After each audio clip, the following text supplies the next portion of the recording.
If it is so, the same thing in the hereafter also. If because of your punya phala, you go to Swargaloka, it begins in time.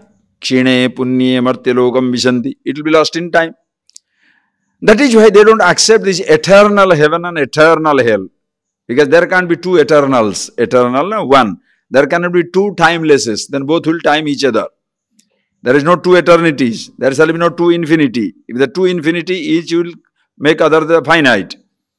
So, if it begins, it comes to an end. But most theologies will say, if you go to Swargaloka, you shall enjoy everything. Vedas don't say that. So when most of the religions, so-called theologies, will promise you pleasure in the hereafter, the secular religions or the secular beliefs, those who do not believe in a God, don't believe in a truth, don't believe in anything except that what they see, like a charvaka, hedonists, die-hard materialist, the person who says there is nothing beyond the perceived creation. For such a person, everything must be done here. Here only you should have all the pleasures in the world. But think of it, both will come to an end. The pleasures in this world will come to an end, which materialist or a what you call a hedonist in traditional language, charvaka, who says, you want happiness? Yavat jivet sukham jivet runam krutva ghrutam pivet bhasmi bhutasya dehasya punaragamanam kutah. This is the charvaka, hedonist philosophy. Yavat jivet sukham jivet. As long as you are living, live happily. Hey, but how? Runam krutva ghrutam pivet. Borrow money, drink ghee.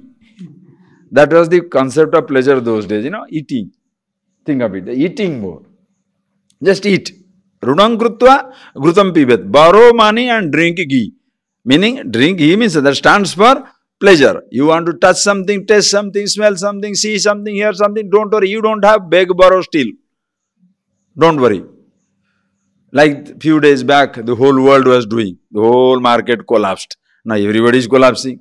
Think of it. That is the charvaka. If you get it, you make best use of this. Make the sun, make the hay when the sun shines. Why? Bhasmi bhutasya dehasya punaragamanam kutah. Have you seen when the body is placed on the fire and is burnt out, punaragamanam kutah, have you seen it coming back? Anybody returning from cremation ground?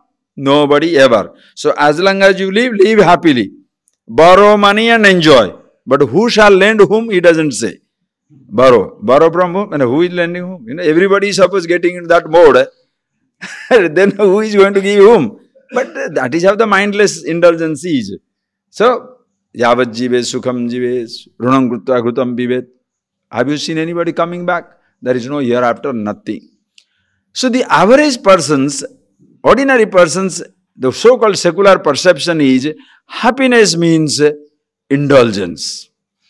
Eat whatever you want, touch whatever you want, taste whatever you want, see whatever you want, smell whatever you want. Then the animals will be the happiest species in the world.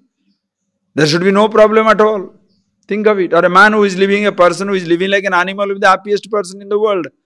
After some time they are destroyed. They commit suicide.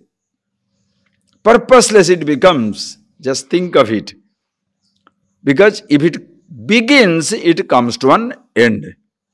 So when the secularist or the average person will say, a mindless indulgence can bring you happiness, which is not true, the person is disappointed. So also, the theologies, the religions, we shall say, there is no happiness here. Only in the hereafter, in the heavens, you shall be happy. The person cannot prove it. There you have to only believe. That is why most theologies demand unquestioned belief. If you question it, they will not like it. They can't answer. It is a matter of belief. Whereas Vedas, Upanishads, they are neither a religious scripture, nor there is a secular document. That makes you somebody, you can be playing on both the sides. You can be absolutely secular, absolutely religious. Beautiful combination you can have. Absolutely man of this world, and absolutely the man that understands the reality. Both standpoints you can take, because when it doesn't talk about happiness here in this world or in the hereafter, it talks about happiness yourself. The subject is not God or the creation. Between the obsession of the secularist, understand, between the secularist obsession with the world and the religious obsession with the God or the heavens, individual is usually sacrificed. Upanishads comes in, they balance they strike a fantastic balance. Neither the world is overemphasized nor the God is overemphasized. The whole point, the center, the focus is individual, you. From the individual, you can move into macro. From the individual, from micro, you can go into macro. From individual, you can go into God. From the limited, you can go into limitless. At no time, anybody is lost. That is Upanishads.